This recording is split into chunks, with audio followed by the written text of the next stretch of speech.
save money, ditch your cable bill forever, and get free TV for the rest of your life with Tiger Stream. With Tiger Stream, there's no monthly bills, and you get free TV. You get all your TV shows, all your movies, all your sports, all your news channels, all your music, everything that cable has, you get on Tiger Stream, but you don't have to pay the monthly bill. You buy the Tiger Stream box, and that's it. You have free TV for the rest of your life. And basically, it pays for itself because you're not having to use that money no more to pay for your bills, so it pays for itself through the money you save by not having a cable bill. So switch to Tiger Stream. You get all your movies, plus movies. You get TV shows, movies, sports channels, everything that a lot more that cable does not have. They sent me one in the mail, and they had TV shows from other countries, as well as sports and movies and so much more than what cable had to offer. And they even had movies that were still in theater. They had a lot of new releases as well. So watch all your popular TV shows, movies, sports on Tiger Stream. And if you miss a show, that's okay. They have instant replay. So with Tiger Stream, you save a lot of money, free TV for the rest of your life.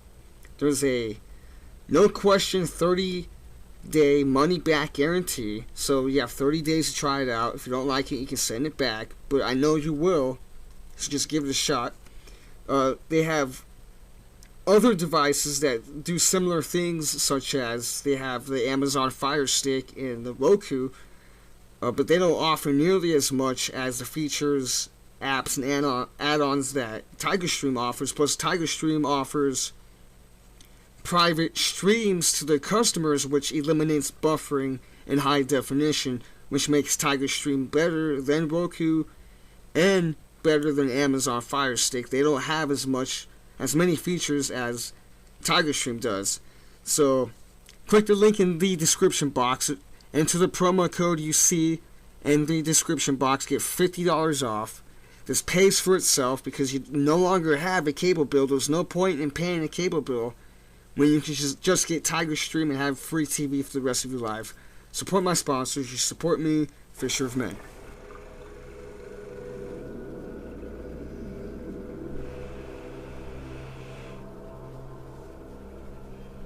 Santa Barbara, California, 1980. Recreational scuba diver Rick McKeever goes missing near the sunken wreck of the Liberty ship Allen. A day later, his mangled gear is dredged up by a search team. His apparently violent cause of death is a mystery. Was it sharks? A boat propeller? Hans Ulbrich, who was his dive buddy that day, insists it was something far more terrifying. What are we gonna do? Where is he? When an abandoned industrial building is cleared for demolition, a locked door is discovered in its basement.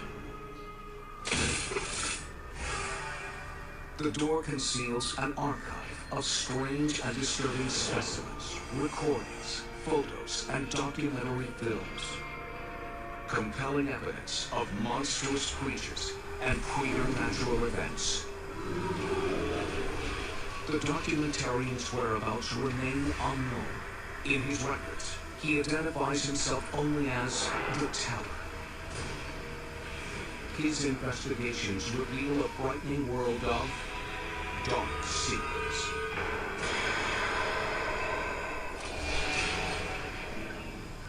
In 1998, I acquired a box of intriguing photographic negatives thought to be destroyed 18 years earlier. They tell a story involving lifelong friends Hans Ulbrich and Rick McKeever. They grew up together in southern New Jersey. Rick and I, we fell in love with diving, in high school. We just magically started doing it. It was just, it was amazing. They attend different colleges, but after graduation, they decide to put off careers and head for a West Coast adventure. We'd gotten back together and decided that we were basically going to live our dream, our first real love of our lives, which was diving. So I had mentioned to him, that I'd heard about Santa Barbara, California. And he said, yeah, I heard about Santa Barbara, California as well. So we mutually decided, let's go be Mavericks, let's go do this.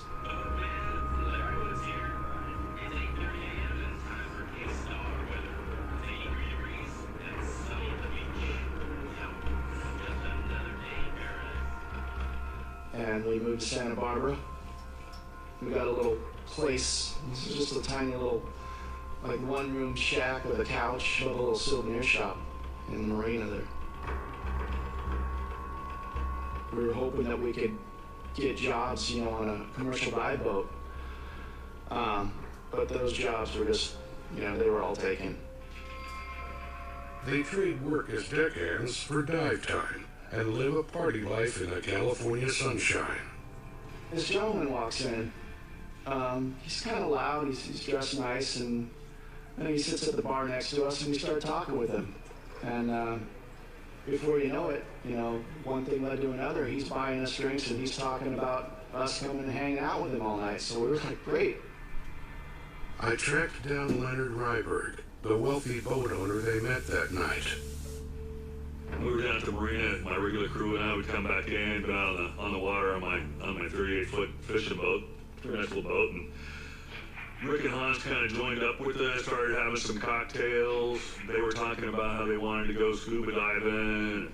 So I told them, I said, we're going back out later tonight. If you guys want to come party with us tonight, then, I can put you in the water tomorrow morning. There's a couple of reefs down there, Rep, you can dive. As long as you bring us up some lobsters for lunch, it's all good. I'm figuring, hey, I got somebody to dive for lobsters for me.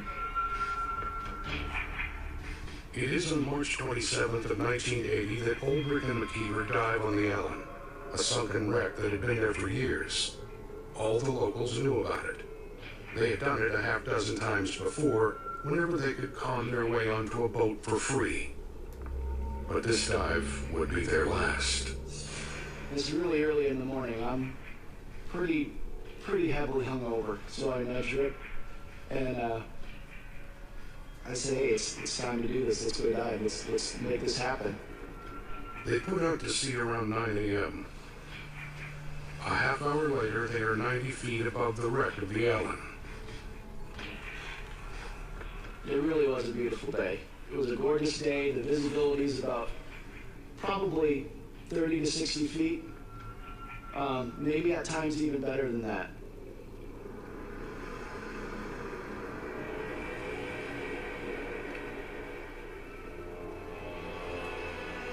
So we're halfway down, we're feeling good, feeling better as we're heading down. We get to the bottom and we start searching for lobsters. We're very close together because, being dive partners, that's how we were taught, and we were, basically within about 5 to 7 feet at all times. But we heard this strange, roar come out of nowhere. Hans and Rick know the ocean is filled with incredible mystery and danger, but what they are about to witness is beyond imagination. After a night of partying in Santa Barbara Harbor, Hans Olbrich and Rick McKeever dive to a wreck 90 feet below to find lobster for lunch. But they are not alone. I'm not sure where this roar came from, whether it was on the surface or was on the boat moving or shifting, or there was something on the ground or behind us. So I look at him, he's looking at me, and I'm thinking, don't panic, we generally don't get scared because we see a lot, but this was really loud and it was really strange. So we look around, we can't see anything, and we continue on looking for lobsters for this guy. Within about, I would say, probably 30 seconds, we experienced a thermal climb. And if you're not familiar with that, that's when, the temperature of the water changes. But this was extreme. And Simultaneously to this happening, the water visibility started to go down a bit. Suddenly, the two divers sense something behind them. McKeever turns and looks and shows immediate signs of physical panic. Before Ulbrich can wheel around, something takes out McKeever.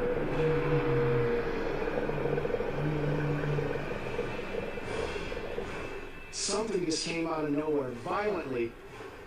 It brushed me as it came by, and it attacked Rick. It literally ripped him away from his position. And when it happened, it was so violent that the turbulence was like a wave. It was like a wave hitting me. And all of a sudden there was like just red around me. And I couldn't see Rick. And I'm starting to really freak out at this point. I'm looking around, I don't see him, all I see is red. I'm looking frantically for my friend, and he's nowhere to be found. Before I knew it, my heart was beating so loud it was just in my eardrums, just pounding away. That mixed with the current and the red water, I was literally panicked out of my mind, and I had to gather myself together, and I said, I gotta get out of here now, or I'm not gonna get out of here.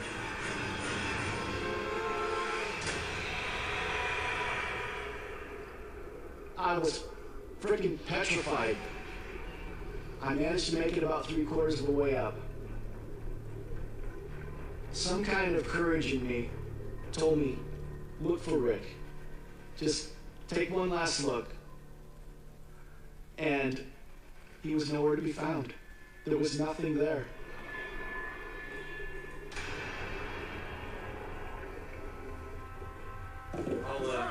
So I'm walking around the boat looking for bubbles, hoping they're coming back up, and that's when I see Hans.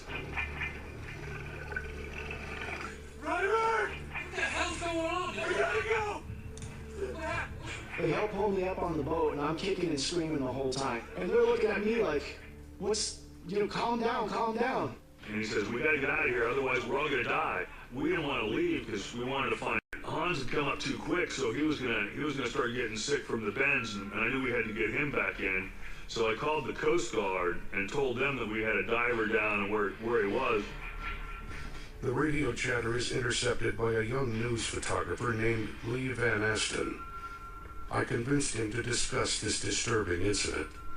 At that time, I was working as a freelance photographer for a local news station.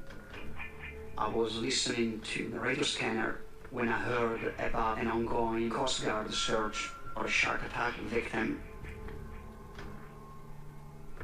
And I could hear there were several vessels out there looking for a victim. And then a call came across. Coast Guard PB 219, I think we've got all we're going to find. We're going to go ahead and bring it in. We're still moving on, Terry. It doesn't look good. Looks probably like a boat propeller got him. Maybe a shark. No remains. No body. Van Asten ascertains the vessel number and the location where it will be docking. Eager for a scoop, he rushes to the pier. He meets the boat crew as they are unloading and laying out the evidence for the coroner and police. The crew is clearly inexperienced with the press. Van Asten presents his credentials and is able to take unobstructed photos. There is nothing left of McKeever but trace evidence. His wetsuit is shredded, his regulator hose torn, and his tank severely scraped. It had all been found on the ocean floor about 100 yards from the hull of the Allen. Also discovered is a massive talon with a hunk of fleshy cuticle still attached. The claw measures 9 inches along the curve. The search and rescue team seems as in awe of it as the young photographer does. I asked if it was a deformed shark tooth, and they didn't know. And even if it was still 9 inches long, and that would make this animal a total freak of nature. I believe Hans Ulbricht's account, and now I've seen Van Asten's photographs. What was this creature? A new, undiscovered species? Or an ancient one? I'm not sure.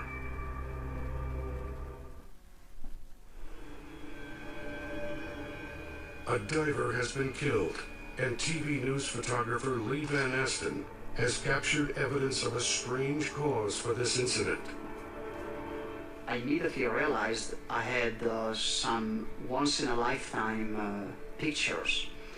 And when I noticed that the police were coming, I just headed back straight to my car and got out of there. I went back to the darkroom to get those films developed for the 11 p.m. news. Then at 7:30, some guy in a suit showed up at the news station looking to talk to the manager. But they left with the films, any pictures I was able to develop, as well as the negatives. Despite having gathered information on what appears to be a compelling story, the station doesn't run anything on it at 11. They do report on it the next day, but the incident is described as a boating mishap, with no emphasis on the massive violence McKeever suffered. The news station and the search team refuse to answer any further questions about it.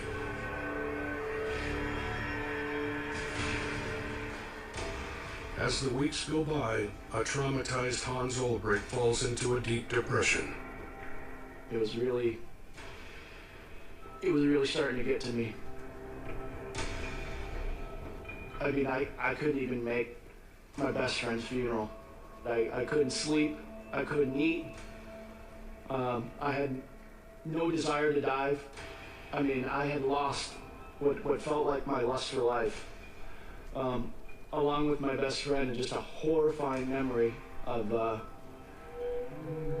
day.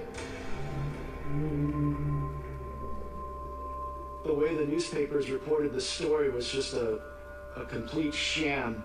I mean, they got it so wrong. I mean, they called it a boating accident. I mean, this was not a boating accident. This was something much more. I started to feel obligated to get the truth to the surface. Ulbricht seeks out a reporter from the Santa Barbara Herald-Leader, a small local paper. It's a fairly reputable publication, and known to be a little more aggressive about the stories it would get behind. You know, I almost felt like I was being mocked, honestly, when the guy had first come up, because he was young. I noticed something different about this reporter. He actually looked like he was listening to me. And he was writing stuff down. He wasn't dismissing me. This guy was believing me. For the first time since the incident, or whatever you would call it, I had somebody to believe my story.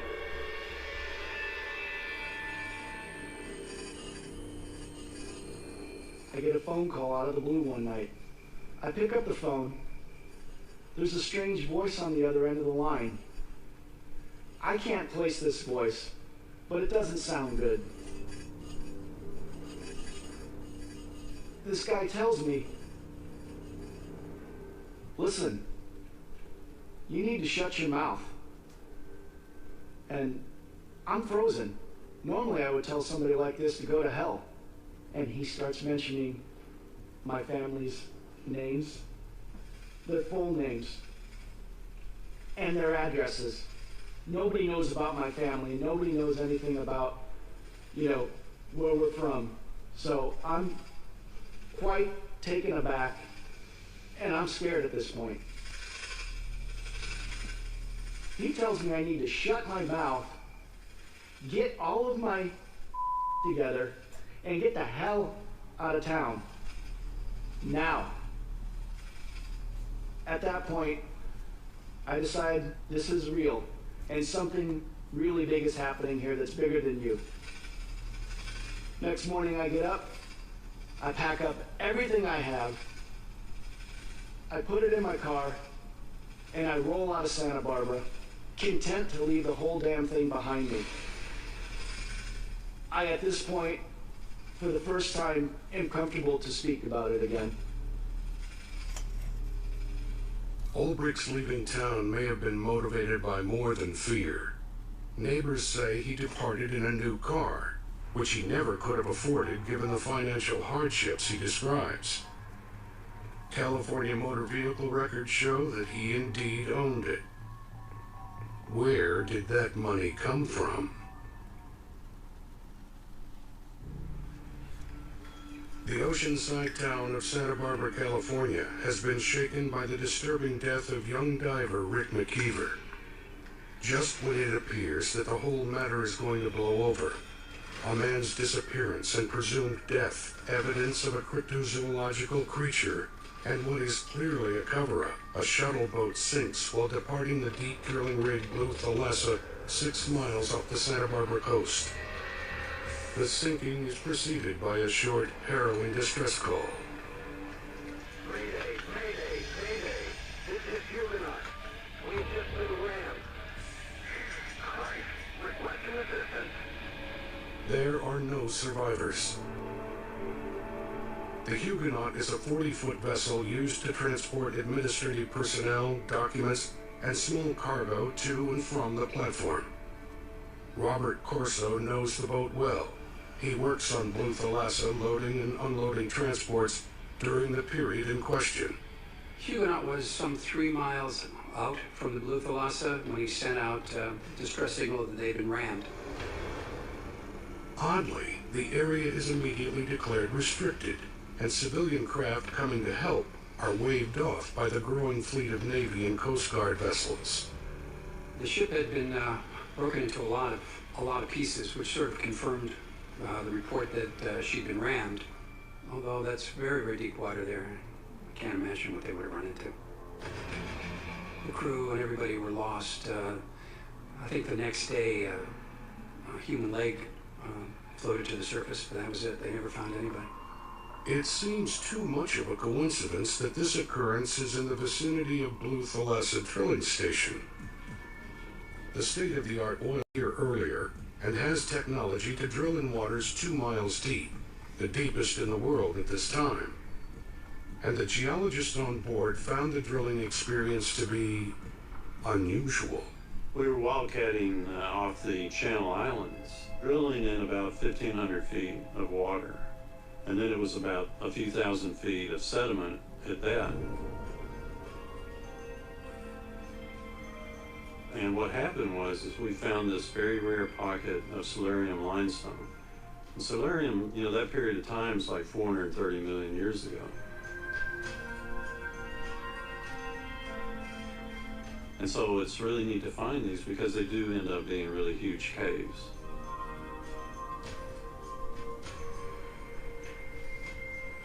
As we drill down through these layers, then with the Pacific coast and the plate set up being unstable anyway, it just, all these pressure vectors, if you will, created this collapse of the cavern.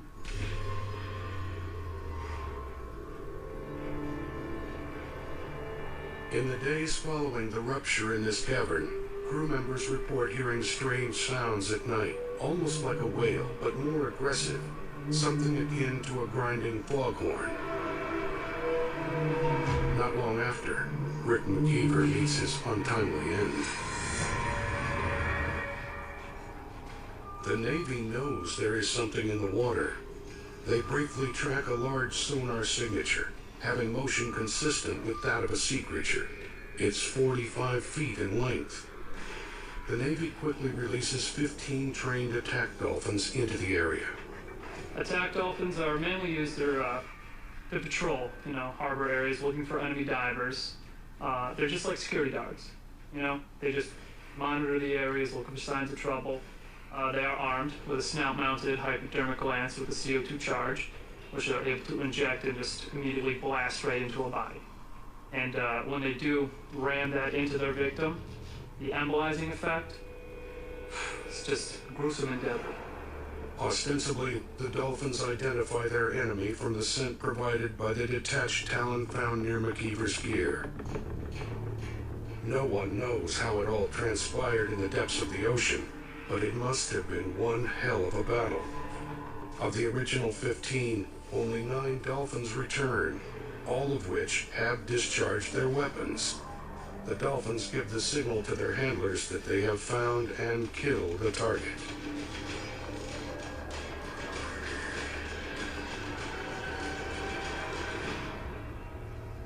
Analysis of the claw eventually yields a best guess as to its origin.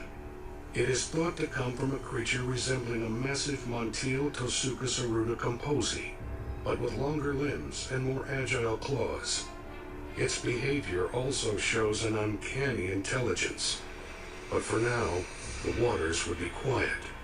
Until, in late August of the same year, this 8mm film appears. It was shot in late spring by a Mexican fishing boat operating in the Gulf. The decayed mass in its nets appears to be the head and upper torso of a huge creature. Its single remaining forelimb dangles, showing massive claws similar to the one recovered in the McKeever incident. Contained in the fleshy mass are 2 leathery eggs the size of human heads. Go to Blanding, Utah, you'll see carvings of dinosaurs on the cliff there. Apparently they knew about dinosaurs in Utah. The Indians knew about them. They killed them, apparently. This is a cave painting in Australia showing a guy running away from what appears to be a dinosaur.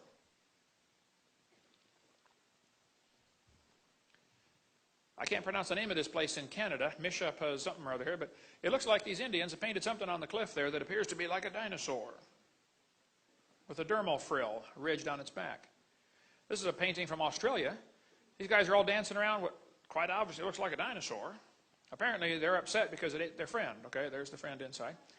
You know, give him back, please, right now. Anyway, this guy says nobody's ever seen a dinosaur. Well, why did they put them on their cave paintings? Why did they put them on ancient pottery? Why do we see so many legends of dragons if nobody's ever seen one? Down in Peru, they've got the driest desert in the world. It's only rained twice in 400 years, is my understanding. When the Spanish came across there in 1500s, they found white lines on the desert. They were obviously man-made. Somebody piled up the rocks. There's a pile of white rocks that goes sometimes for miles, straight as an arrow. These today are called the Nazca lines. How many of you have ever heard of the Nazca images? They got all these images down there down in Peru. You can study that if you'd like. But strange, these images are interesting. But one of them shows a spider which has no eyes and one leg is longer than the rest. And for centuries, everybody thought, well, these were poor, ignorant, stupid people. You know, they forgot to put the eyes on, and they made the one leg longer by accident. Recently, there was a spider discovered in the Amazon jungle 1,000 miles away. It only lives in caves. It is extremely rare. It's supposed to be one of the rarest spiders on Earth. It's an 1/8 of an inch long, little tiny spider, lives 1,000 miles away in the dark, in the caves. The spider has no eyes. And during mating season, that one particular leg grows longer, and it exchanges DNA off the tip of that leg for 15 seconds. How did they know that in Peru, 1,000 miles away? Maybe they weren't so stupid after all. Anyway, in 1535, the Spanish conquistadors came through that area, and they found stones with strange animals on them. They sent some back to the King of Spain and said, what on earth are these animals carved on these rocks? The king said, I have no clue. Today they're called the Ica burial stones from Ica, Peru. Dennis Swift is probably the world's expert on those. He's one of my good friends from Portland, Oregon. He did a great session at our boot camp in 2005, our creation boot camp we have in Pensacola, Florida. And we've got his DVDs of him speaking on the Ica stones. Oh, it's incredible. You can still get those on our website. But these stones show dinosaurs on them. The Nazca burial stones from about the time of Christ, plus or minus a few hundred years. Some of them show brain surgery. They find brain surgery instruments, hardened copper, tempered copper instruments for cutting into people's heads, apparently. Some of them show heart surgery, limb reattachment, steam engine. One of them showed what looks like a steam engine. Strange things are found on these Ica stones in Peru, but quite a few of them, over 500 I believe, show dinosaurs. Why would they have dinosaurs and humans on the same stones? Well, because people lived with dinosaurs. Anyway, there's plenty on that. Here's one from our museum. Shows a dinosaur holding a guy by the head. This one we've got shows what appears to be a guy cutting the head off the dragon because the dragon killed his friend. You can see the friend's body is inside, but his head's missing. So his buddy's just doing what the Bible says. You know, vengeance is fine, saith the Lord. Something like that. But this guy's jabbing one through the throat with a spear. This one's hard to see, but he's shoving the spear down the dragon's throat. This one, the dragon's got the guy by the arm, and apparently his spirit is leaving. He's flying off into heaven, or wherever they go when they die in their culture, you know. This guy's got the knife stuck in the dragon's head, and the dragon's biting the guy. We've got 8 of these stones in Pensacola, Florida. It's the largest collection in America, I believe, at $1,500 each. You know, not too many people have these things, but some of them show circles on the side. Now, that's kind of interesting. Why would they put circles on the side of the dinosaurs? Well, nobody ever found dinosaur skin until about 20 years ago, when fossilized dinosaur skin was found. It's very interesting. The dinosaur skin has circle patterns on it. They had to see a live one to know to put that on the stones, because you couldn't tell that from the bones. We got some dinosaur skin in our museum in Pensacola. Recently, they just found unfossilized soft dinosaur tissue. Soft dinosaur tissue? So now the brilliant scientists are trying to figure out, how could tissue stay soft for 70 million years? The thought will never cross their brain to question that maybe it's not 70 million years old. I mean, that thought will never enter their head, okay? This guy's cutting the head off a dragon. There's a guy riding one. We got a ton of information on dinosaurs living with man. Sometimes they're in friendly gestures, like this one's petting him. He's got his head laying on his shoulder, okay? Pottery was found with dinosaurs on it. A mummy was found in a tomb wrapped in a blanket, and all around the blanket were dinosaurs. Why would they put dinosaurs on their blankets? Why would they put them on their pottery? Why would they carve them on cliff walls? Why would they put them on their waistbands? In Acámbaro, Mexico, 56,000 ceramic figurines of dinosaurs were found. They knew about them in central Mexico. They have always lived with man. They did not live millions of years ago. But everybody today is saying dinosaurs lived millions of years ago. Nobody's ever seen one. Yeah, I think they have, okay. An Italian peasant killed a dragon that was bothering his cows. They had it stuffed and mounted for a museum display in 1572. By the way, you know why so many Italians are named Tony? Years ago, they were shipping them to America, and they stamped on their forehead, to New York. Just a little bit of trivia there. But the Sutton artifact appears to show what it looks like a pterodactyl with its wings folded up. This lady sent me this picture of the dragon found in Utah. Said, Brother Hogan, looks like a dinosaur to me, carved on the cliff up here. Roman artifacts were found in Tucson, Arizona. By the way, the Romans came across the ocean way before Columbus did. Columbus was not the first white man across the ocean. There was trade back and forth for centuries until the Catholic Church kind of had the Dark Ages come in and shut down knowledge and information. But Brendan the Navigator came across in 500 A.D. Roman coins, or Hebrew coins, were found in Ohio in a burial mound. There was trade back and forth at the time of Christ across the ocean. But in a Las Lunas Decalogue stone here found in New Mexico, there's an 80-ton stone showing the 10 Commandments in Byzantine, which was only used about 500 A.D., is my understanding. Somebody came across, tried to evangelize America, made it as far as New Mexico, 1,500 years ago. But one of these Roman swords shows what quite obviously appears to be a dinosaur on it. How on earth could they get dinosaurs on their swords at the time of the Roman Empire? During the age of sailing ships, there are thousands of legends of people sighting sea monsters. Well, if you're in a sailboat, it's kind of quiet going through the water, okay? With a diesel engine, they can hear you coming 50 miles away underwater. Of course, you're not going to see one, all right? But there are legends all over of dragons living with man. I think we've really been lied to. We could spend a long time on dragon legends. I read prolifically on that topic about dragon sightings down through history. Just get our video number 3 if you want more on dragon legends. Did you know there are actually stories of giant octopus living in the ocean? I mean, like really, really, really big octopus. One octopus washed up on the beach in Florida. It was 200 feet across and weighed 5 tons. That's a big octopus. A whale was killed near Seattle. Inside the whale's stomach was one arm to an octopus that was 150 feet long. Whales love to eat octopus. And if a whale eats too much octopus, he'll get sick and puke it back up.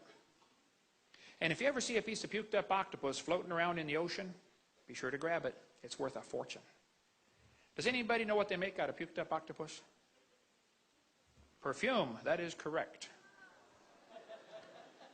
That explains a few things, doesn't it, fellas? Hey, dear, you smell like a puked up octopus. Mm-hmm. Yeah, and you can sleep on the couch for a month, too. Yeah. There are giant squids found out there in the ocean. I mean, really big squids. We could spend a long time about that one. A giant squid washed up on the beach in New Zealand. They said it was a baby. Full grown, it would have been 150 feet long. People say, no, wait, Hovind. If there are dinosaurs mentioned all through history, are dinosaurs mentioned in the Bible? Oh, yeah. Dinosaurs in the Bible? Yeah, we're going to cover that in the next session. Dinosaurs not only mentioned in the Bible, some dinosaurs might still be alive. We'll cover that. On April the 25th at about 10:30, we noticed something big caught in the nets. It was a red, fleshy object which smelled very strongly. We didn't know what it was, so I went for my camera and flash gun. Sadly, the body itself was afterwards thrown back. But early in 1980, one of the world's leading fisheries experts, Professor Fujio Yasuda, arrived for a conference in London with all the remaining evidence. This is all the evidence about the unknown creature dredged from the sea by the Surumaru off New Zealand on the 25th of April 1977. These photographs were taken by Mr. Yano of Taiyo Fisheries. The real half of the body was rotten and dropped off. As you can see in this photograph, the surface of the body is covered with a fat-like substance. This is the drawing made by Mr. Yano after measuring the creature.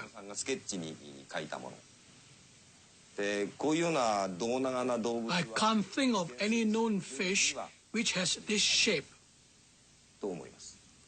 I can't tell what this creature is, but I assure you that it is completely unknown to us. But Seymour Gimlin and founder and director of the Creation Evidence Museum in Glen Rose, Texas. The title to today's program is, Did You See That? Exclamation point. We're going to talk about that which would shock our modern generation, but that which is not only biblical, but scientifically credible, and we're going to prove it on the program today. Man and dinosaur living contemporaneously. Men saw living dinosaurs. Dinosaurs saw living men. We have an incredible array of information today, and I have a very special guest. When I have Dr. Dennis Swift on the program, the ratings go sky high. I don't know how people know he's going to be on or is on, but worldwide, people like what he has to say. This gentleman is intrepid. He's fearless. He goes into jungles that are forbidden. He goes to lofty mountain peaks, deserts where the snakes and the vipers can destroy your life in a matter of minutes. Spiders can destroy your life in a matter of minutes. Yet he goes because he's driven by the truth. He is, in my opinion, the leading cryptozoologist alive today. And as a cryptozoologist, he's written an amazing book, Secrets of the Inca Stones, and much of what we're going to talk about today is pictured here. But we're going to solve some amazing problems, and he's the man who leads the field in doing it. I want you to meet my dear friend, Dr. Dennis Swift. Dennis, it's a pleasure to have you on the telecast. Thank you, Carl. You're just a treat and a joy and a good friend that I've known for a number of years. Well, and it's wonderful to be a guest on your program. Well, we need to stand together, you know. That's right. What you're going to say on the program today is not believed by standard academics. And many theologians have fallen prey to the wiles of the theory of evolution that man and dinosaur were separated by 65 million years. But you have information that recent civilizations, not only the biblical record of the book of Job with Behemoth in chapter 40, but recent civilizations outside the Bible with no influence of the Bible whatsoever have recorded living dinosaurs. Is that correct? That's correct. I've been involved with a group of scientists, a team of over 100 scientists in 71 different countries, and there's been documented over 4 million plus petroglyphs. Petroglyphs are rock art carvings. Yes. And pictographs are rock art paintings. And among these petroglyphs and pictographs by various civilizations in America, the American Southwest, the Anasazi, the Harnada Indians, South American Indians, Mongolian people, in every place we've been, we find evidence that they saw living dinosaurs because they depicted them in their art. Yes. So 4 million plus of these petroglyphs. Yes, and among those are examples of dinosaurs unmistakable. Would you take us through this information? Yes, I'd love to do it. I'm ready. This audience is ready. First, I'll take you to the American Southwest. There was a group of Indians called the Harnada Mogollon Indians who inhabited the American Southwest from 1000 to 1400 AD.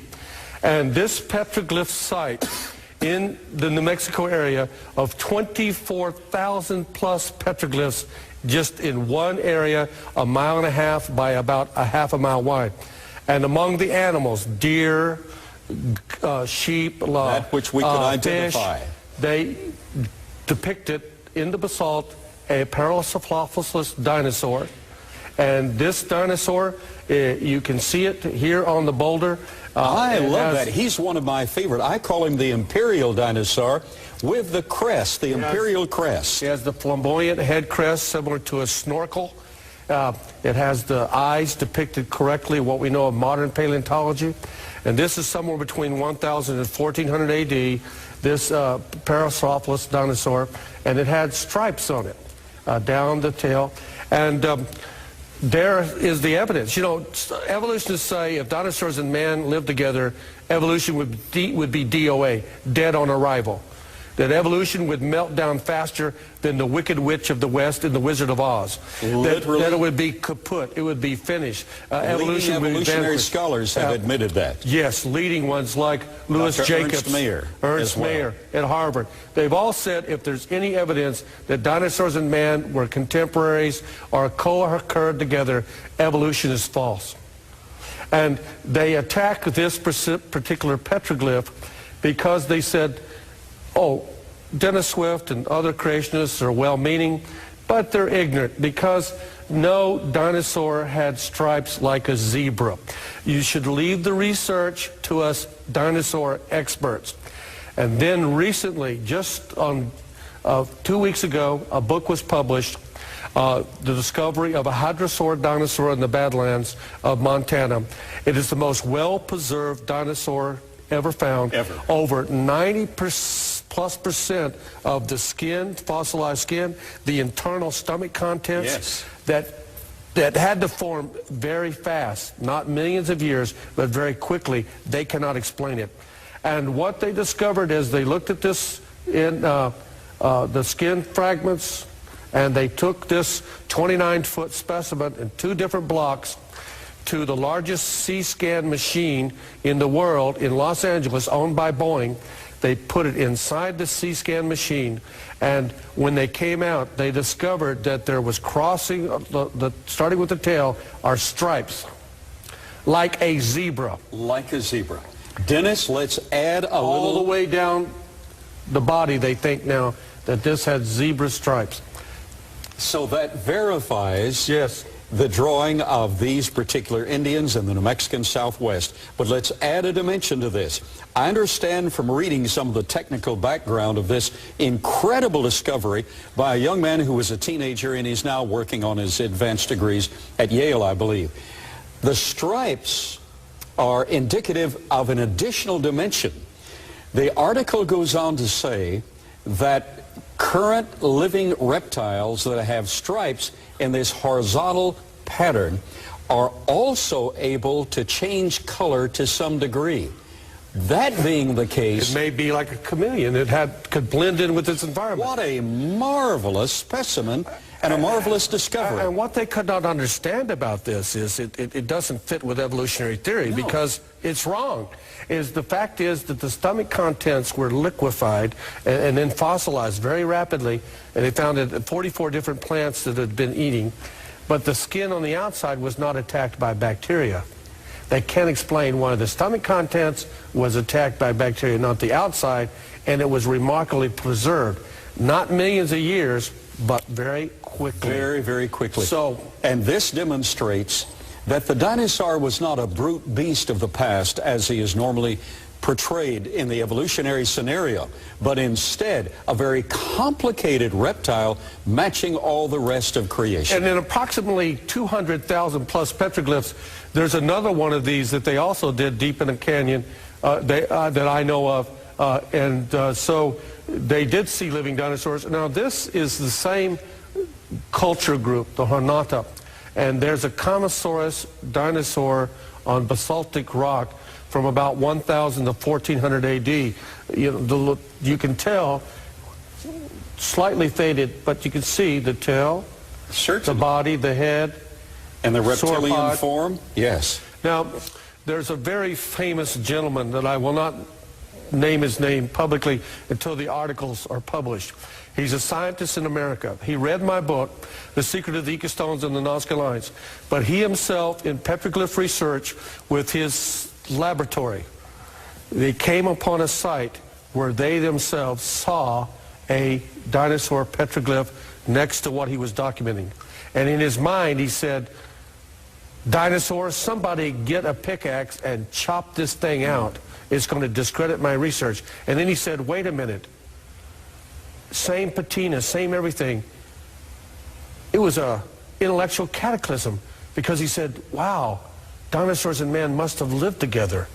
And it turned his intellectual world upside down. And more are experiencing that than will admit it. These Indians fished there 1,000 years ago. There used to be many rivers coming together, and there was a volcanic explosion, and the rivers aren't there anymore in the desert. And they, as they were fishing, they go up on this hillside and carve these out of the rocks. One of the species that they carved of fish is a rare fish that was supposed to be extinct 210 to 420 million years ago that defies evolutionary theory because they had to see it to draw it. Yes. It's a strange-looking fish.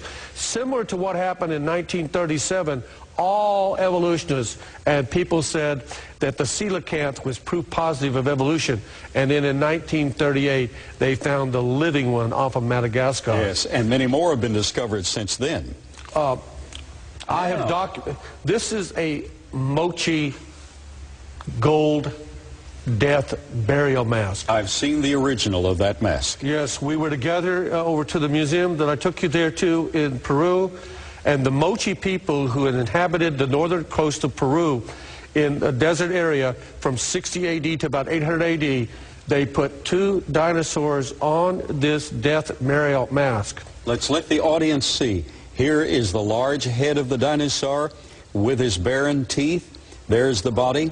There are the frills over the spine and the long tail. Same on the other side, a mirror image. And the Mochi people, among others, I have seen 11 Mochi vases out of about 50,000 that have the dinosaur on it, the same species of dinosaur with dermal spines running down the back.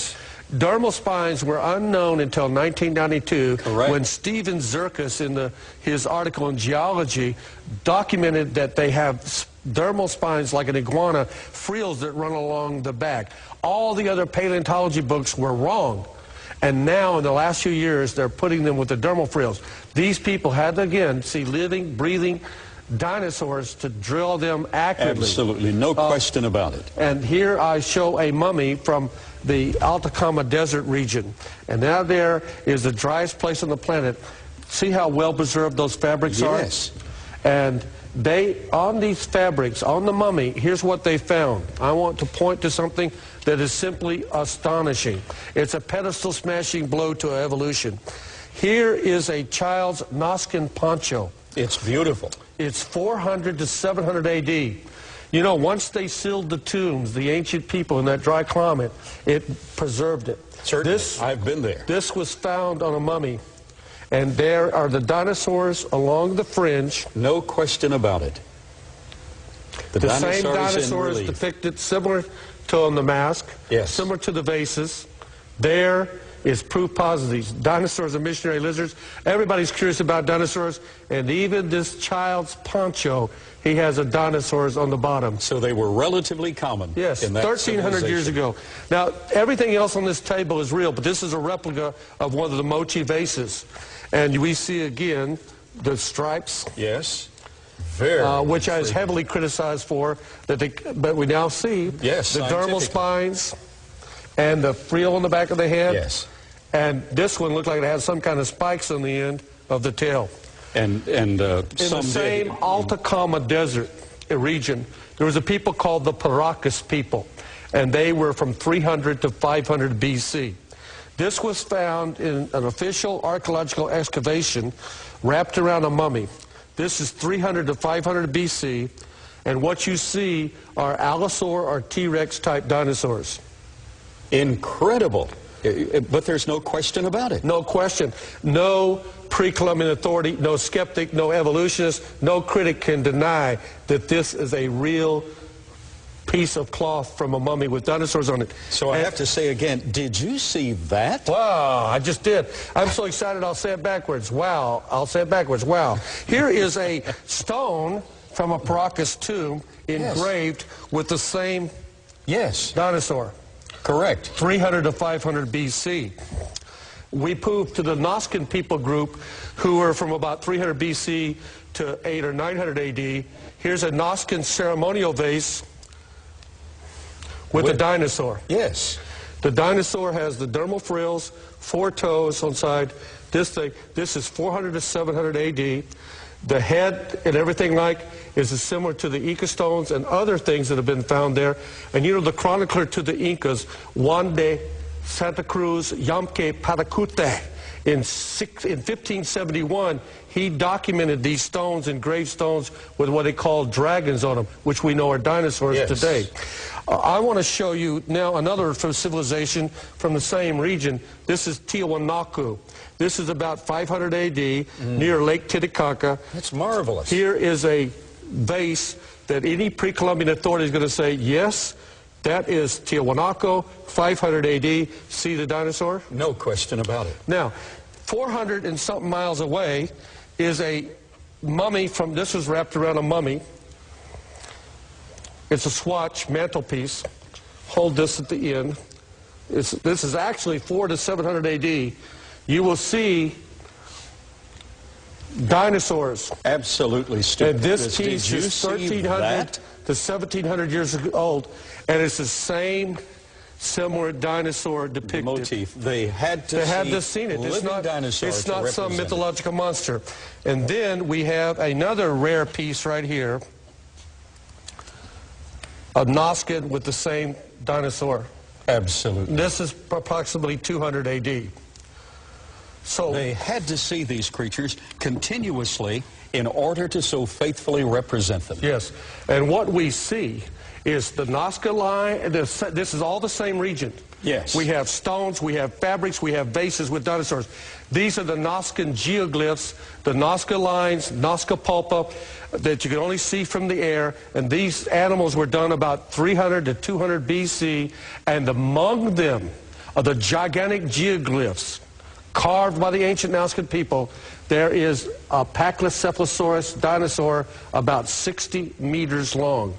You can see the dinosaur Pachycephalosaurus. And I personally saw that geoglyph as we flew over the area. You led the pilot. And we have 200 miles away, and there will be another Nazcan glyph here, but this 200 miles away is a place called Toro Morto. And the Wari Indians, about 1000 AD, same geographical region, they did petroglyphs, rock art carvings with dinosaurs. Similar to Brachiosaurus dinosaur, Triceratops dinosaurs. They did it on the rock 1,000 years ago. And what is intriguing to me is on these dinosaurs you see the rosette patterns. The rosette patterns. the same on the petroglyphs that we see on the Ica stones and other engraved stones. Overflying the Nazca lines again is this famous discovery recently that we flew over of a Triceratops species of dinosaur. Now, this geoglyph, we're flying about 2,000 feet, and we have to keep circling. But you will see here distinctively the head crest.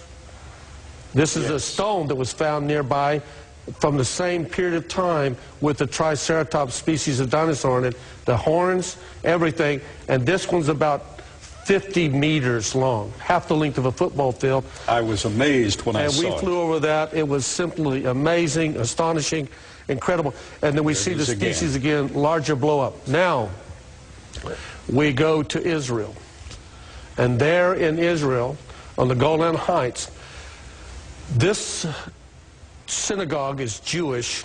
It was inhabited from 400 to 749 AD, where there was a major earthquake. They started excavating in 2003. El Kanatar, it means mother of arches. Yes. And as they were excavating, and let me emphasize, this was an official archaeological excavation by well-known archaeologists. And as they were digging down in the rubble, they found the synagogue, prayer room, stuff like that. They found pillars. At the base of one of these pillars, this pillar here, at the base, they found a dinosaur chasing a horse. Is incredible. And not only chasing a horse, one is approaching. And the other one bites the horse on the neck. Yes. This is no later than 749 AD. Somewhere between 400 and 700 AD, they carved this on the pillar. And you see the crest of the top of the dinosaur. Similar to a T-Rex, but this crest, only one species of dinosaur had this crest. And that's Cryolophosaurus. Yes. And Cryolophosaurus was found in the Antarctica. Has what they call an Elvosaurus too, like a pompadour crest on the top of the head. And it means frozen crested lizard. We see the crest on it. Isn't that marvelous? This is a stunning rebuttal to evolution. Absolutely. That means evolution is bankrupt. That means it never occurred. This is bringing to light in a Jewish synagogue not only the tombs of Peru, not only other places that we've witnessed the vases and everything else, but we see the 3 toes and the hind claw, and we see also, Carl, if we look closely, you can see his arms. Yes, his forearms. Forearms are right here. Smaller forearms. And he's reaching over the horse and biting into the horse. I want to make this point as well. Not only is he biting the horse, but according to the theory of evolution, this T-Rex died out 64 million years ago. He was a Give a day or two, yeah. Yes, he was a brute beast. However, what we find here is a reflectivity in all modern animals of prey, and that is to go for the jugular vein area of the neck in one form or another, the top or the bottom. Yes. And here he's not going for the rump, as you would expect, you know, if he were a brute beast, but instead, jugular vein concept from the top, and of course the horse is being overcome, as we would expect. And the people who discovered Cryolophosaurus, here's the reconstruction of the skeleton with the head crest, and they did a size comparison with an elephant. So when you look at a horse or anything, it's very comparable. This can only be a dinosaur. And there again is an artist's rendering of it from the Antarctica. Had to be seen in living profile. Then, in the last moments, describe, if you will, what is found here at Zipori in this beautiful is in Israel, at Zipori. It's inside of a Roman mansion. It is a mosaic floor with a Triceratops species of dinosaur. Give us a name, Carl, of this dinosaur. It's a Ceratosaurus dinosaur in the family with Triceratops. The cerids are those that had horns. Yes. And I have, this all tests to us that evolution is bankrupt. That's correct. I have one presentation I'd like to make to Creation Evidence Museum. And well, I'm interested in that. You have arrived from many parts of the world, and with dealing with private individuals here in the United States, have amassed incredible artifacts. Yes. Tell me what you have in these closing moments. Well, The Incas, who people are familiar with Machu Picchu, the splinterous city, the last city up in the Andes, and the Inca Empire and the fall of the Inca Empire, Pizarro coming down and conquering them. But the Incas were a very advanced civilization from about 1000 to 1550 AD. And they had a system, not of written language, but they kept their entire history of their civilization on quipus. Do you know how, is this original? These two are original quipus.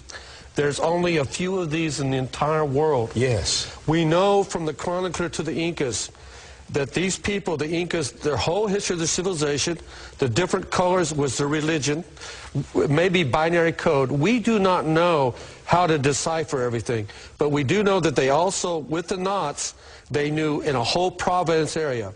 You know, their empire stretched for about 2,600 miles from Ecuador to the bottom of Argentina. And among these knots, these counts, they know when they came to a place in that village or the Providence area, how many sheep, how much grain they had, how many llamas they had, how many goods of different types they had in that place. And this was all inscribed on this, and the different colors and everything. This is one of the quipus that went round, and they also, the Chotskis, the Inca runners, who could deliver fresh fish 170 miles away from the coast, all the way to the top of Cusco by runners, and they would run 5-10 miles at a time. And they carried these to messages from people on these knotted string instruments. And this stretches around. Oh, this is a price. This is totally priceless. Both of these, and they date. They're at least 1,000 years old. Oh, that's wonderful. Oh, Dennis, these chronicle, and these will go to your museum. Oh, that Creation Evidence Museum. Thank you so very much. Sure. I'll have to say, did you see that? Wow, that's wonderful. Here we have an expert cryptozoologist describing for us what has occurred in the past and evidenced in the present that man and dinosaur lived contemporaneously. Now, here we have a present to the Creation Evidence Museum from private collections through Dr. Swift, and this present will be placed in our permanent facility with honor and appreciation. This chronicles a people. Now we come to you. There's a record that God placed of great interest in your life, and every person that ever lived is in the scope of God's compassion. There's a book that chronicles the past history of man, all the pertinent details to tell us about us. It's been said that the Bible could not have been written by man simply without the inspiration of God, because man would not have told all of his foibles and his sins and the destructive nature. But the Bible describes that in the Chronicles that God wants us to know about. And in those Chronicles from the Word of God, we have the Chronicle of God visiting planet Earth. After creating the entire universe, planet Earth, man, woman, then we have the Chronicle detailing our sinful nature and our fall into sin. And then the love of God expressed in that God Himself, in the person of Jesus Christ, came to live among us, went to Calvary, died for our sins, was buried, rose again, and lives right now knocking at your heart's door. Would you let Him in? You've seen evidence that parallels the biblical record. Now you see evidence that God loves you. Would you pray this simple prayer? Just pray it with me from your heart right now. Would you pray, Dear God, I'm a sinner. Thank you for sending Jesus to die for me. Lord Jesus, I want you to cover me with your blood. Right now, forgive my sins. Step into my heart and live, and I'll serve you with all my heart. If you prayed that prayer, God said that He forgave you, that you're a part of the family of God, and I want to say, welcome home.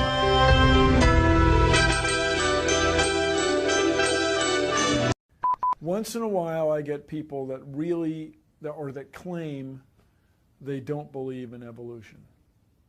And my response generally is, why not? Really, why not? You guys believe 20 billion years ago there was a Big Bang where nothing exploded and produced everything.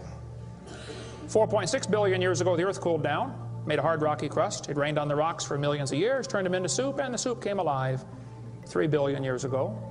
Found somebody to marry, and something to eat, of course, and slowly evolved into everything we see today. There are some lies in our science books. Taught it for 15 years. Even though I'm not teaching it anymore, I still like to study. It's so many neat things to learn. We're going to cover some of that tonight. I'm not against science, I'm not against schools, I'm not against teachers, because most of them don't know what they believe. You have to tell them. They teach the kids it all started with a Big Bang 20 billion years ago. What exploded? This is what the textbooks teach. Before the Big Bang, there was nothing, literally nothing, an infinitesimal nugget of space. And then something happened, triggering the most colossal explosion in history. Yes, boys and girls, you see, nothing exploded, and here we are.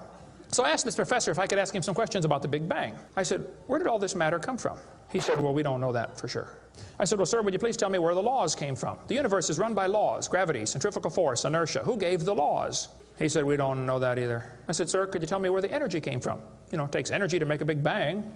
Who bought the gas to run this machine anyway? He said, we don't know that either. I said, sir, could I ask you another question? He said, sure. What else would you like to know? Else? What do you mean else? You haven't told me nothing yet. I said, does Berkeley have a merry-go-round? You see, if a spinning object breaks apart in a frictionless environment, the fragments will all spin the same direction. The professor said, yes, I understand about the conservation of angular momentum. I said, well, good. I'd like to ask you a question then, sir. If the whole universe began as a swirling dot, like you said, why do 2 planets spin backwards? He said, that's interesting. I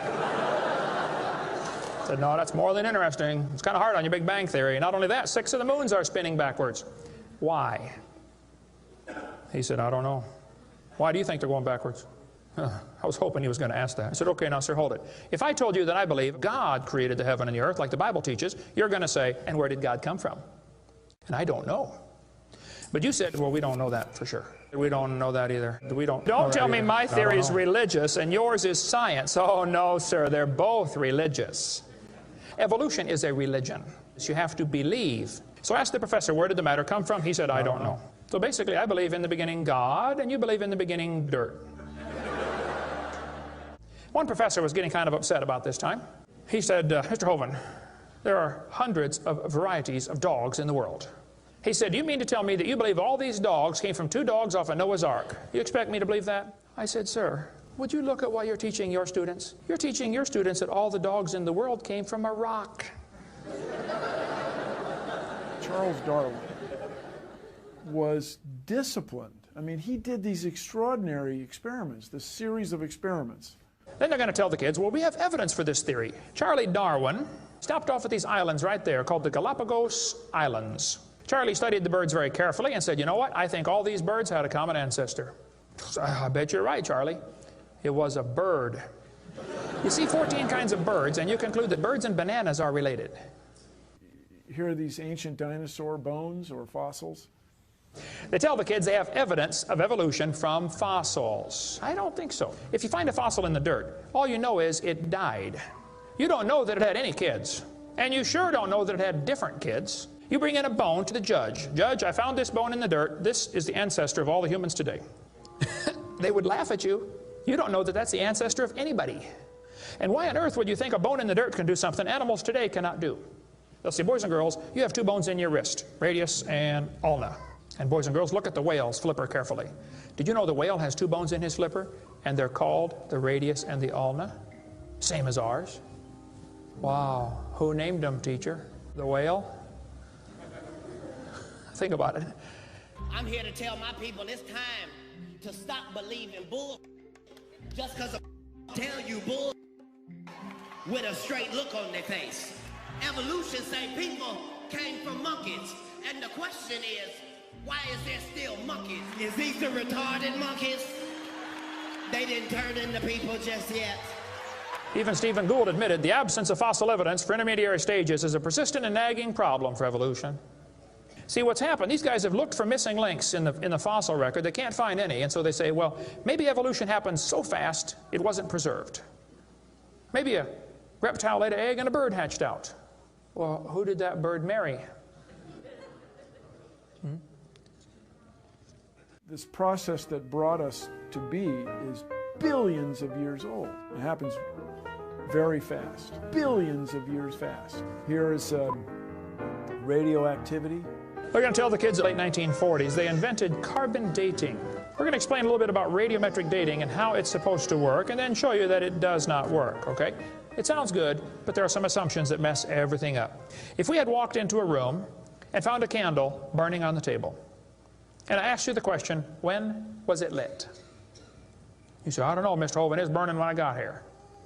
Okay, well then let's do some empirical science. Let's measure the height of the candle. Suppose the candle is 7 inches tall. Who can tell me when it was lit? Okay, nobody. Let's do some more empirical science. Let's measure the rate of burn. Suppose we determine it's burning an inch an hour. When was it lit?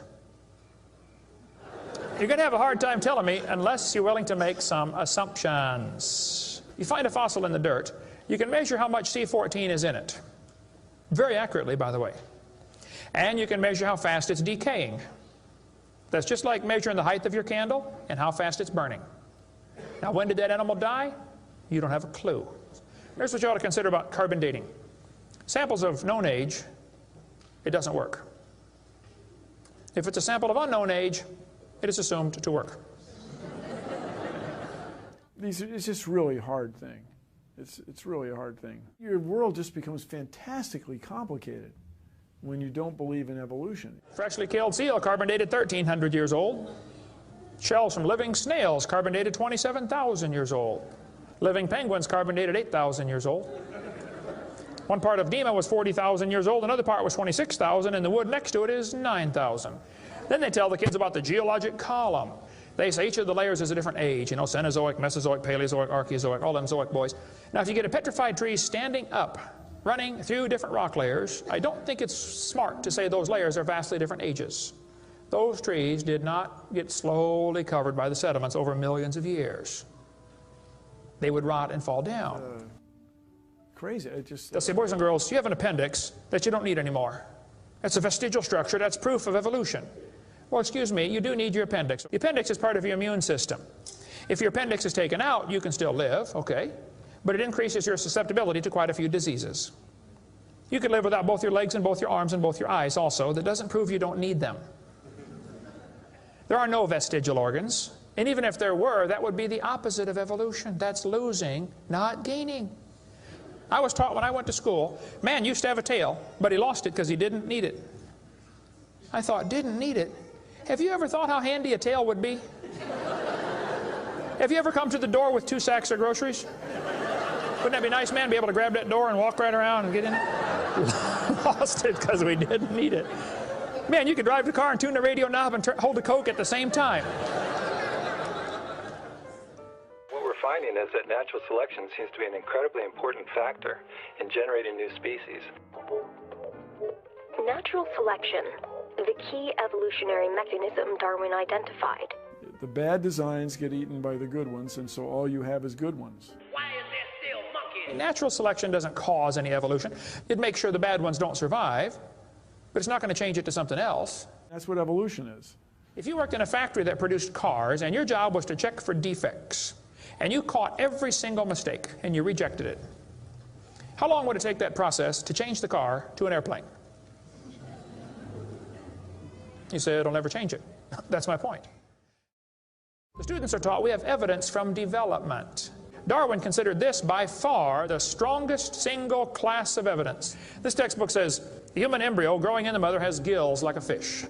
Those little folds of skin are not gills. Those little wrinkles under your chin when you're growing up later develop into bones in the ear and glands in the throat. They never have anything to do with breathing. I've seen folks that have 5 or 6 chins and they can't breathe through any of them but the top one. Those are not gill slits. Ernst Haeckel, though, said the turning point in his thinking was when he read Darwin's book.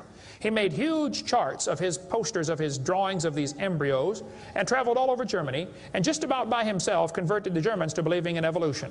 Haeckel took a drawing of a dog and a human embryo and he changed them to make them look exactly alike. On top are Haeckel's fake drawings. Underneath are actual photographs of what he claimed he was drawing a picture of. Now either he's a lousy artist or he's a liar. Well, it turns out he's a liar. He was convicted of fraud by his own university, proven to be a fraud. But guess what? Haeckel's fake drawings are still used in textbooks in your state right now. It's only been proven wrong 125 years ago. I know it takes a while to get textbooks up to date, but that ought to be plenty of time. Adolf Hitler said, "You let me control the textbooks, I'll control the state." Watch this sentence here carefully. Some kid's doing this for homework tonight. Boys and girls, do you think humans are still evolving? Now what kind of question is that? Doesn't that question assume that evolution has happened? What if a kid doesn't believe in evolution? How's he supposed to do his homework tonight? That question does not teach him how to think critically. That teaches him what to think, not how to think. And when the kid gets done with this course, he's going to think he knows how to think. But he doesn't. He knows how to be told what to think. Brainwashing at taxpayer expense. They want to use my tax dollars to teach that to your kids in our schools. If you want to deny evolution, that's fine. But don't make your kids do it, because we need them. And that's where the problem comes in. Okay? If you want to believe in the Big Bang, just enjoy yourself, but keep your religion at home. The Russian atheist astronomer came to America and spoke at one of the universities, and he said, started off his speech, he said, folks, either there is a God or there isn't. Both possibilities are frightening. If there is no God, we're in trouble. We're hurtling through space around the sun right now at 66,000 miles an hour, and nobody's in charge. That's a scary thought. But if God made the world, He owns it. That means He makes the rules. You see, if there is a God, we better find out who He is, and find out what He wants, and do what He says. Malcolm Muggeridge said, I am convinced the theory of evolution, especially the extent to which it's been applied, will be one of the great jokes in the history books of the future. It's a joke. And it would be a joke if it weren't for the tragic results. How many kids are taught this thing every day and believe it, and it destroys their faith? Find you something to believe in. Whole thing, who do you even pray to? Nobody. Hey, if you died today, where would you go? You ought to think about it, because you will be dead for a long time. Doesn't matter how long you live, you're going to be dead longer than that. You know, George Washington died 200 years ago, and he's still dead. How much longer does he have to go? You're going to be dead for a long time. All you get in this life is a little bitty dash between two dates. Just a little, and it's gone. What are you going to do with your dash? Where would you go if you die? Now, if you're not sure you're going to heaven, you ought to give your heart to the Lord and get saved. Say, Lord, you may have it, the whole thing. If you are saved, you ought to find something to do for the Lord. And you ought to quit worrying about getting a fancier car and a fancier house and start worrying about who's going to heaven or hell. Maybe God gave you that good job so you can give some money to missionaries, not so you can build a bigger, fancier house. God loves you. God has a plan for your life. And if you don't want it, well, that's your business. But the devil is laughing at you for believing in that. But God loves you, and He wants you to come to heaven. And if you'd like to find out how to go to heaven, come see me. I'll be glad to show you. The Big Bang. Before the Big Bang, there was nothing. Literally nothing. Nothing created everything. The Big Bang is an amazingly difficult thing to wrap your brain around, which isn't surprising. 13.7 billion years ago, we think it was tiny. Nothing. Literally nothing was tiny. And then something happened. Nothing created all the matter we see in the universe today.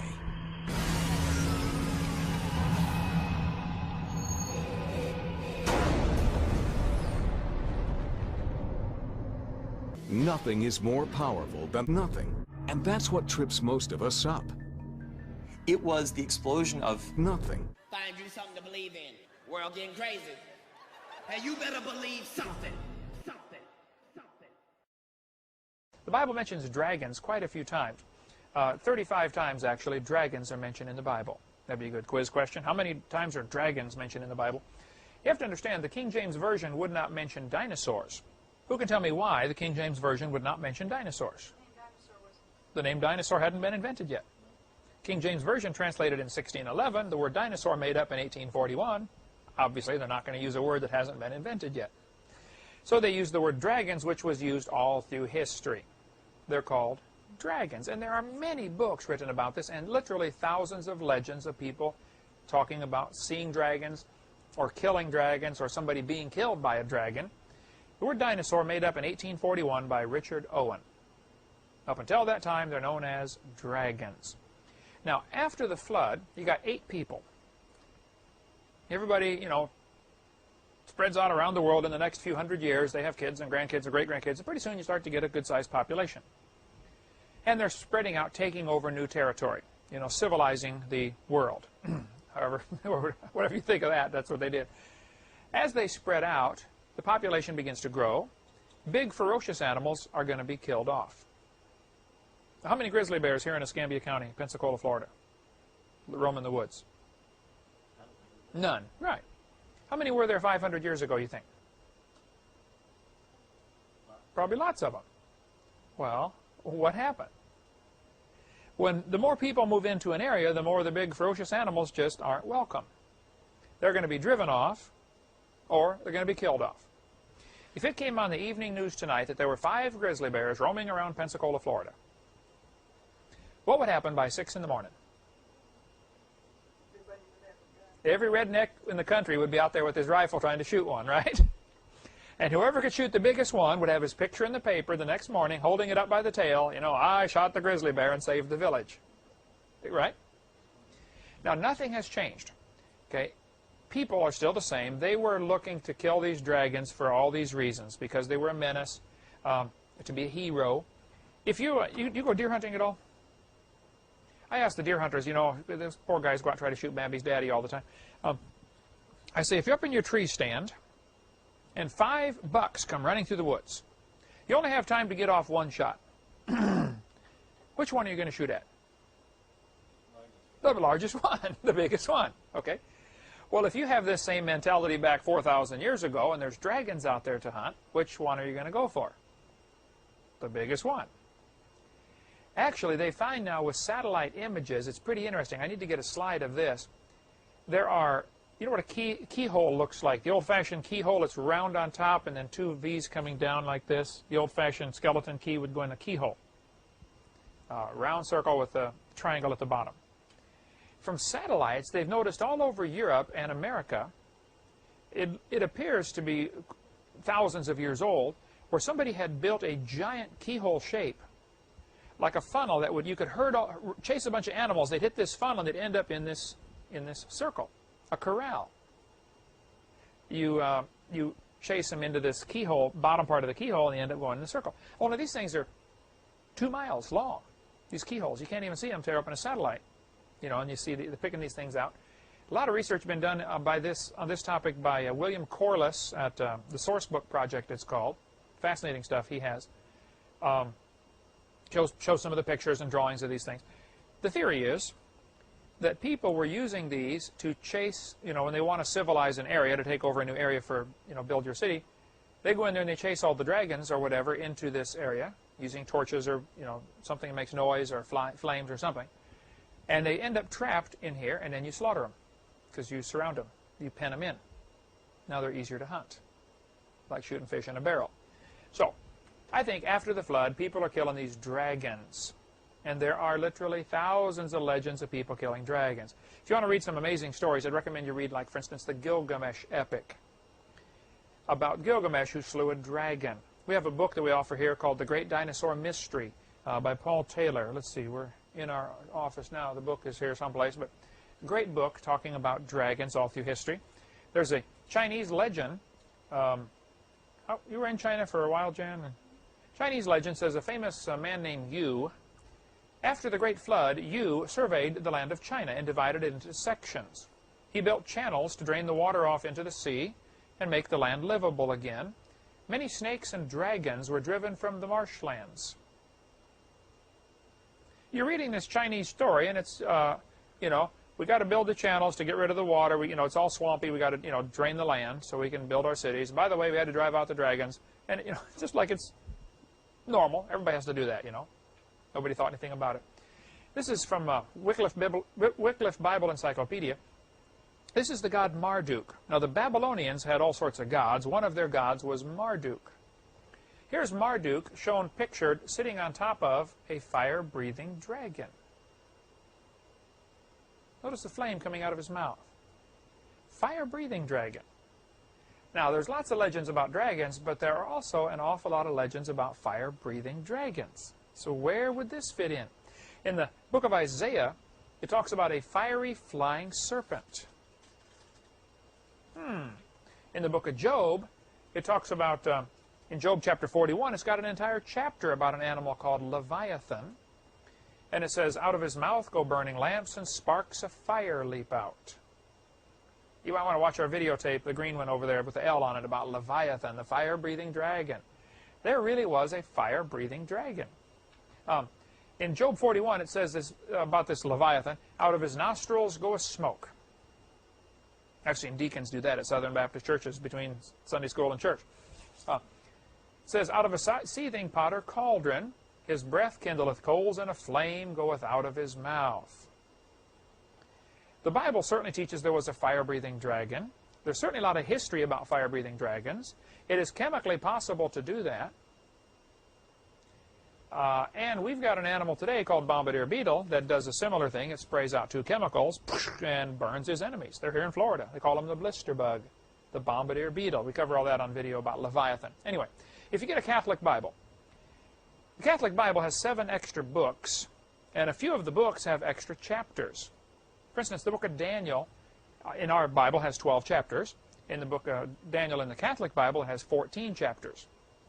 One is about Susanna, and chapter 13 is, and then chapter 14 is about the dragon. This chapter is known as Bel and the Dragon. Fascinating reading. Okay, I don't think it should be part of Scripture, but here's the way the story goes. Catholic Bible, Daniel 14:22. And there was a great dragon in the place, and the Babylonians worshipped him. And the king said to Daniel, Behold, thou canst not say now that this is not a living God. Adore him, therefore. And Daniel said, I adore the Lord my God, for he is the living God, but that is no living God. But give me leave, O king. That's an old English phrase that means you give me permission. I will kill this dragon without sword or club. And the king said, I give thee leave. In other words, I'd like to see how you're going to do this. How would you kill this dragon without a sword or a club? Then Daniel took pitch and fat and hair and boiled them together and made lumps and put them into the dragon's mouth, and the dragon burst asunder. Very strange story. Here's the Hovind translation of what's going on. The Bible tells us in the book of Daniel chapter 1 that Daniel was one of those who was skillful in all wisdom and cunning in knowledge and understanding science. Well, I would assume that Daniel probably knew that nearly all animals like things that taste salty. You put a salt block out in the woods and the deer come up, the cows come up, everything comes to lick the salt. Daniel took pitch and fat and hair. Well, pitch is sticky, made from tree sap. You take pine tree sap and boil it down and make pitch. There were whole industries used to make pitch just to cover the ships back 200 years ago, before they discovered oil. First really commercial oil well was in Pennsylvania, Becky, in 1828, I believe. So before that time, they still had to make their ships waterproof, and they would use pitch, where they boil down the sap of these trees. Daniel took pitch, which is sticky, and fat, which tastes salty, and hair, which won't digest. Do you ever see a cat or a dog cough up when they get a hairball? You know, cough up this hairball. Hair won't digest. So Daniel took these 3, boiled them together, made lumps, gave them to the dragon, and the dragon burst asunder. Hovind translation is, Daniel tossed these things in the cage, the dragon ate them up because they tasted good. They wouldn't digest because of the hair. They stuck in his intestinal tract, and this was the ultimate case of dragon constipation, and the dragon burst asunder. Those were the days before Roto-Rooter. And so it blew him up. What a way to go, huh? But it's just an interesting story in the Catholic Bible about dragon. Yeah, they blow up. You feed them too much, they founder, right? Yeah.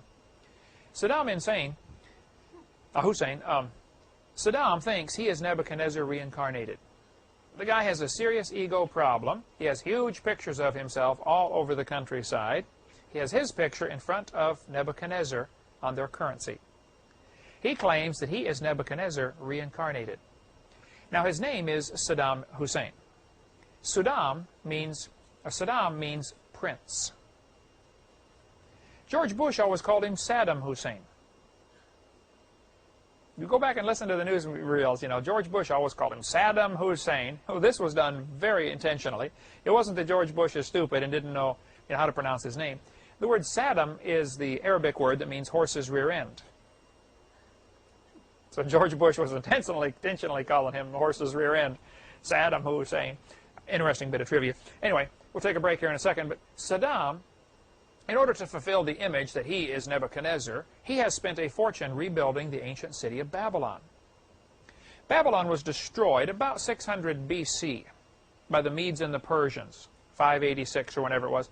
The Medes and the Persians came in there, destroyed Babylon, okay, wiped it out, burned the city, etc., etc. Took Daniel captive, and the book of Daniel is interesting because Daniel starts off in Israel. He's taken a slave, made a eunuch, takes him over to Babylon. He lives there for a while. Then they fall, and he goes into Media Persia and becomes, you know, one of their high people there. By that time, he's you know, an old man, like 90 years old, and he still becomes one of the good guys.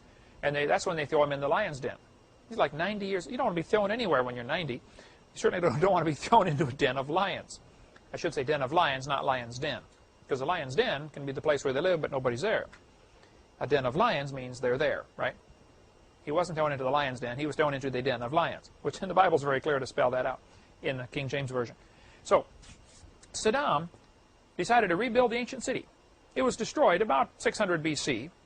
They've always known where it was. It was just ruins.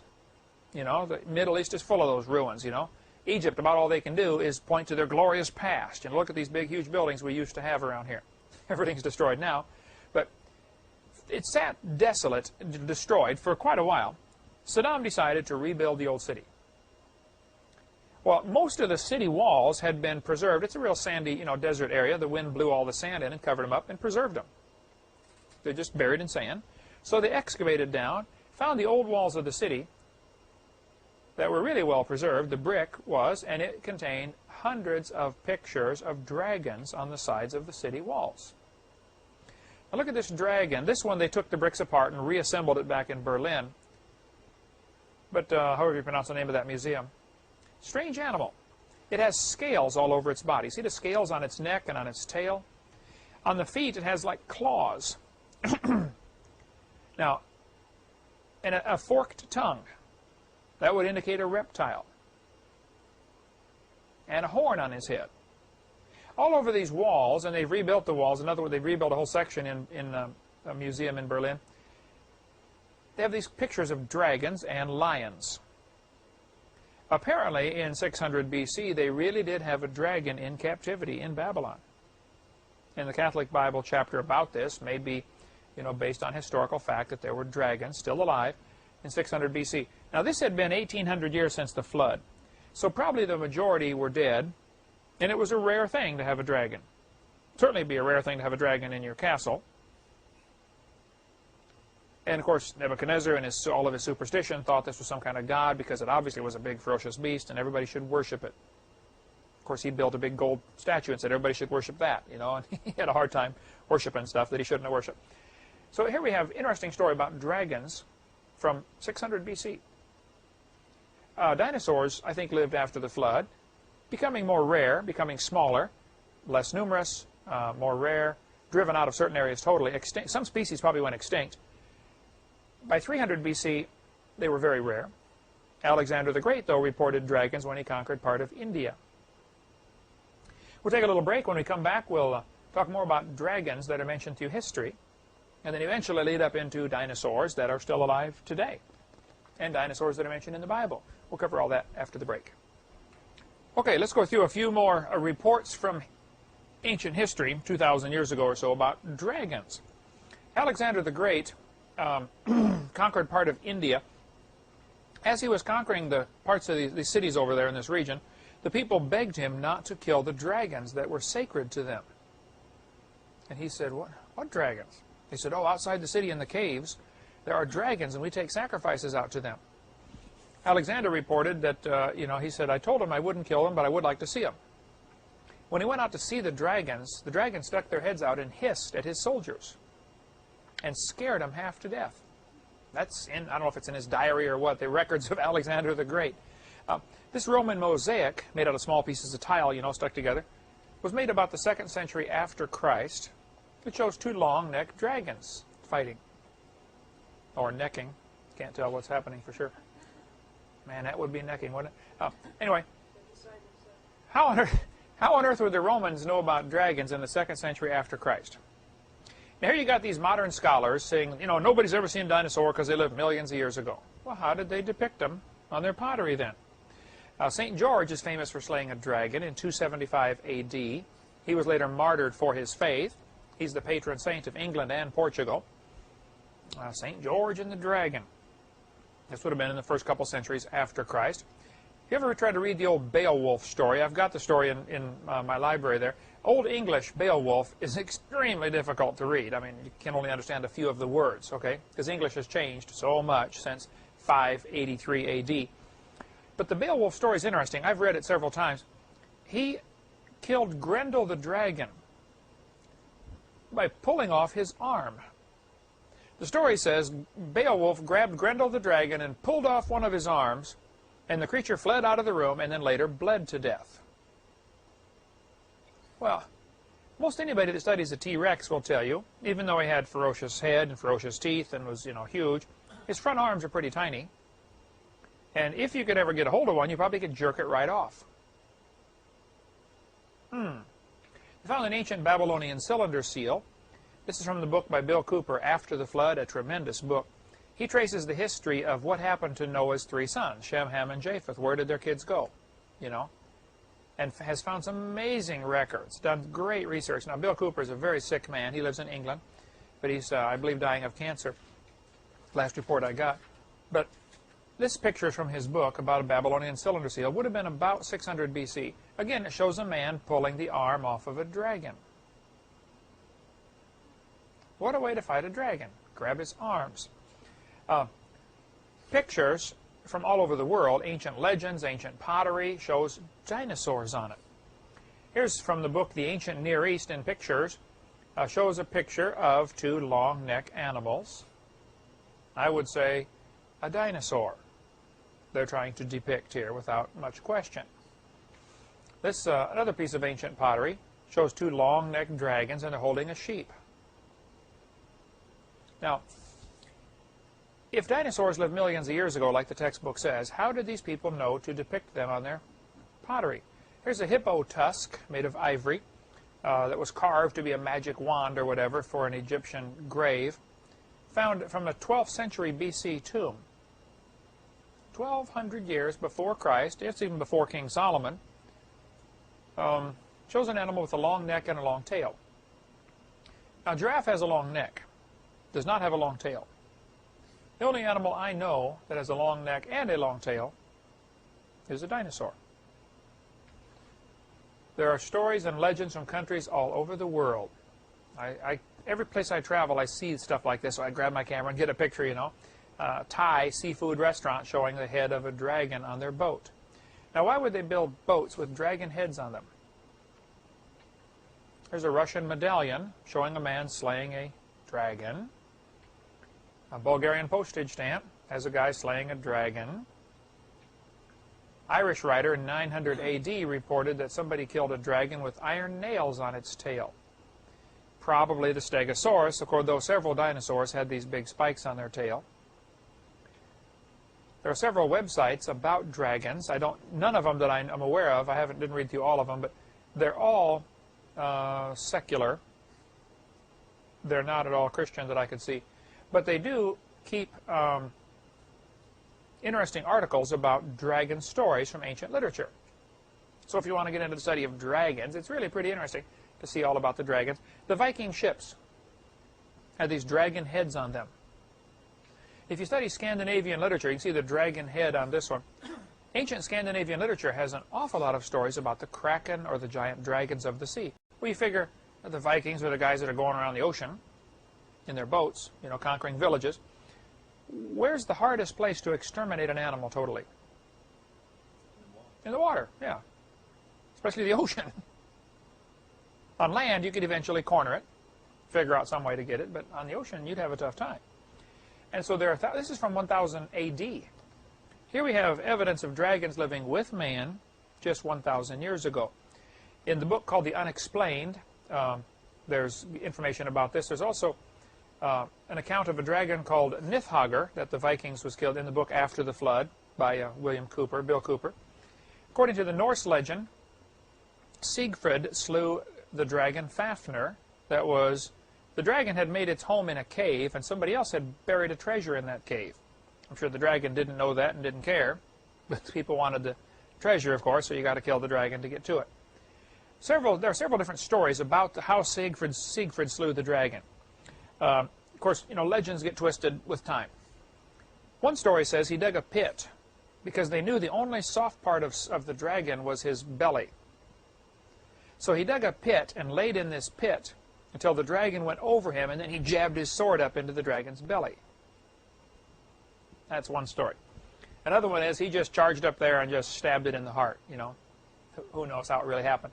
But Carl Schuker is a scientist in England, has a great book called Dragons, A Natural History. I've got it in my library. Just story after story of people slaying dragons down through history. Marco Polo reported in his memoirs, when he came back from China, he said, the emperor in China raises dragons to pull chariots in his parades. Ceremonial dragons. Well, all you have to do is go to any Chinese restaurant, and you'll see dragons all over the place. It's just a part of their culture. Over in China, you probably saw them all over, didn't you? Well, they have a different connotation than they do in the West. You see, they represent the king. They're very positive. In the West, they're bad. In China, the dragon represents the king, and it's very good. Interesting. Well, why on earth would Marco Polo come back and say the emperor is raising dragons to pull chariots in his parades? I think it's probably because the emperor was raising dragons to pull chariots in his parades. Marco Polo was an extremely famous man.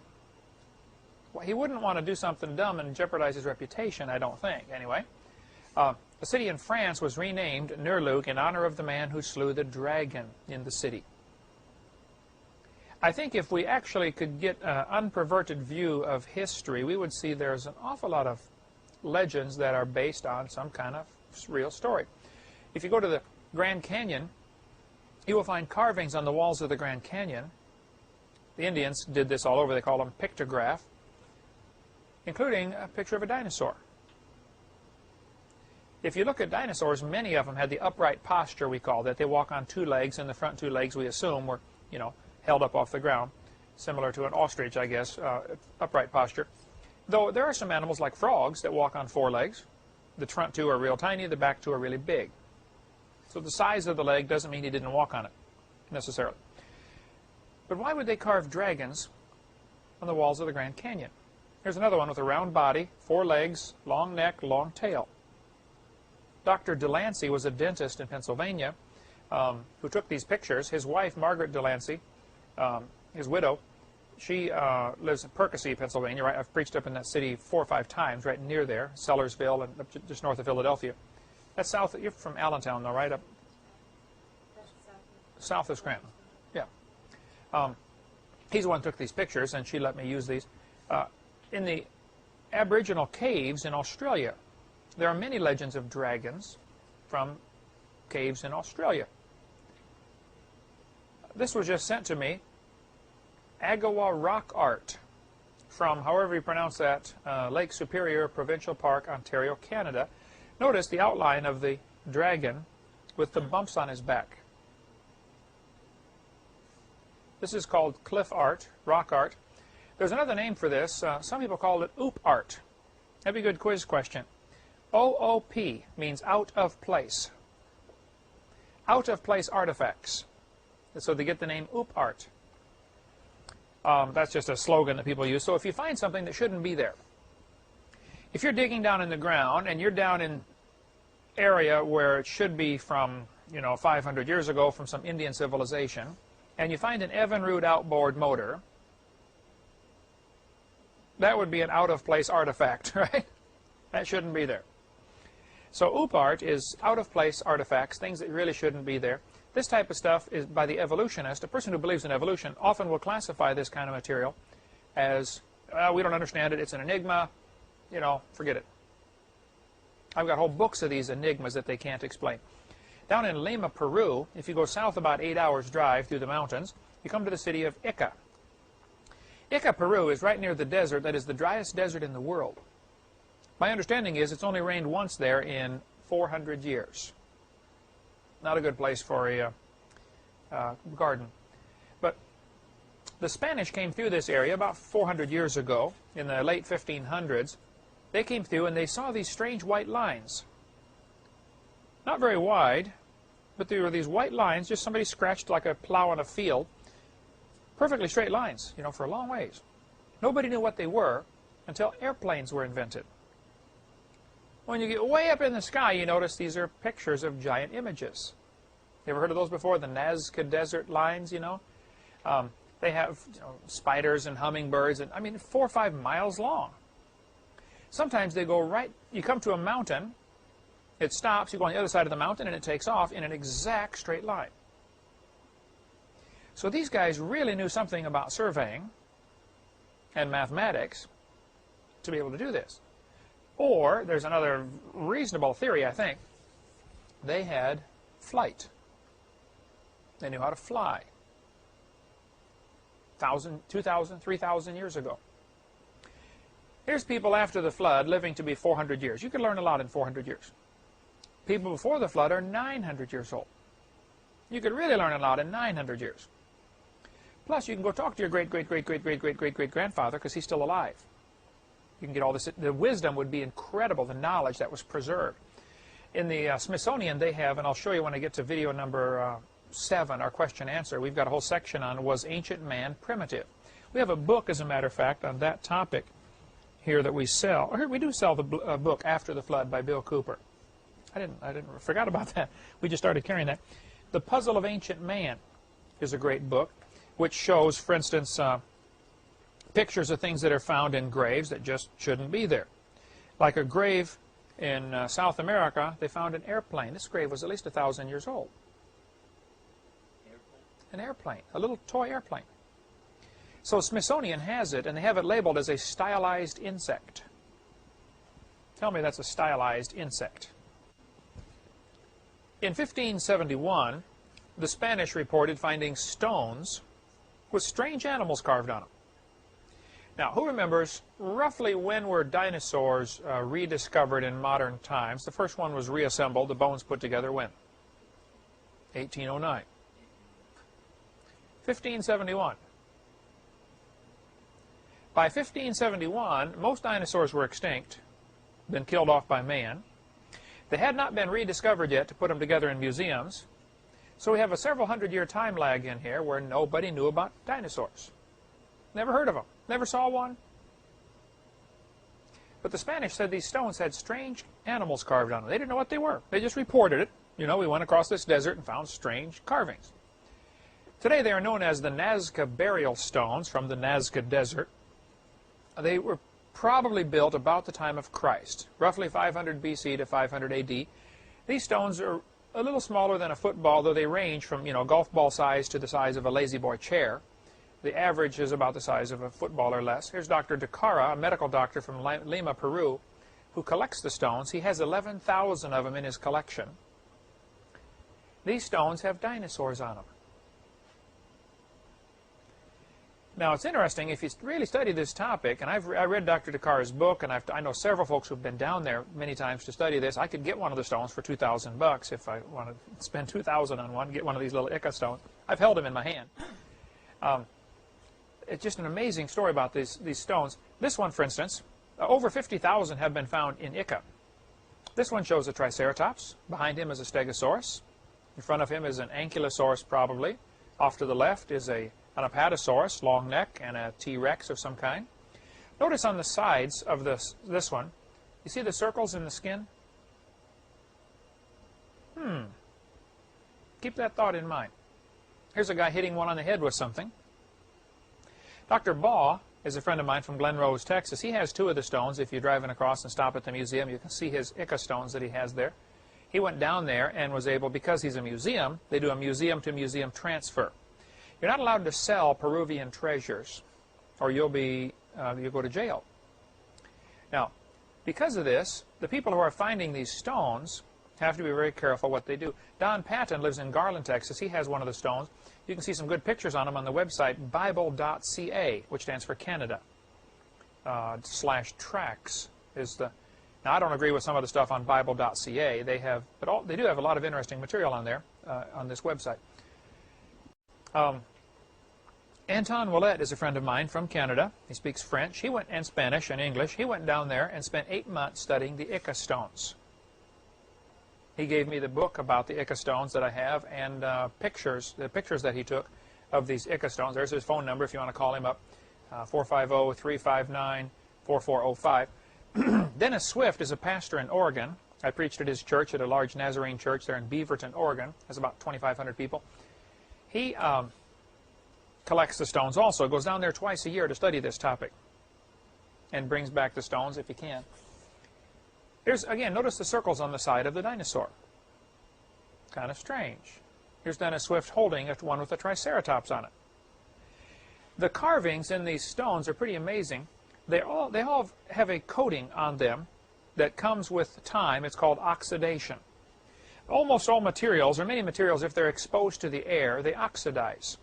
You know, your car starts off bright, shiny paint.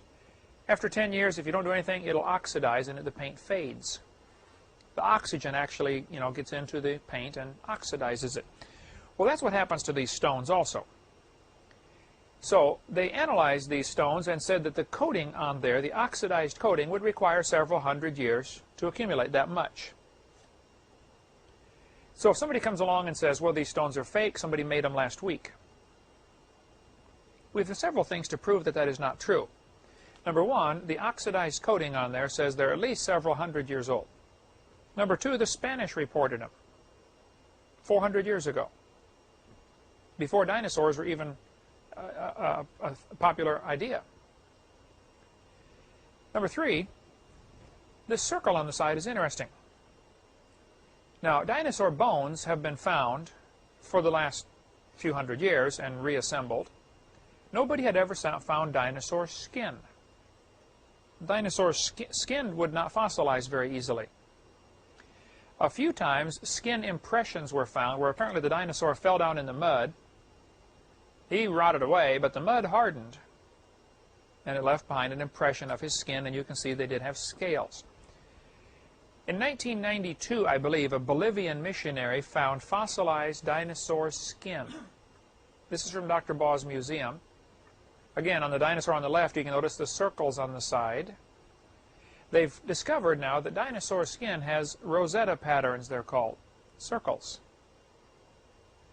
Now, if the skin wasn't discovered till 1992,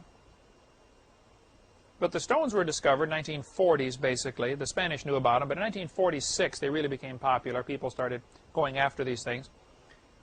How would they know to put the circles on the side if you're carving them?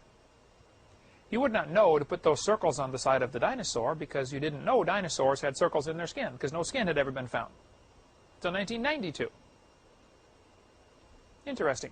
Now, because it is illegal to sell Peruvian treasure, they sent, because of this, all the information about these stones, somebody, I think it was Nova or some science program, sent somebody down there to Peru to investigate. They got down there and they got this, one of the farmers who has produced most of the stones, and he won't tell anybody where he gets them because he's out robbing these graves. That's what he's doing, these old graves. And he sells these stones to tourists or to Dr. DeCara, who buys as many as he can afford. They got this guy on camera and asked him, where do you get these stones? Now understand, if you are getting Peruvian treasures, ancient artifacts, and selling them, you go to jail. They say in Peru, a jail sentence is like a death sentence. Because they're just, you think Mexican jails are bad. They say Peruvian jails are the worst there are.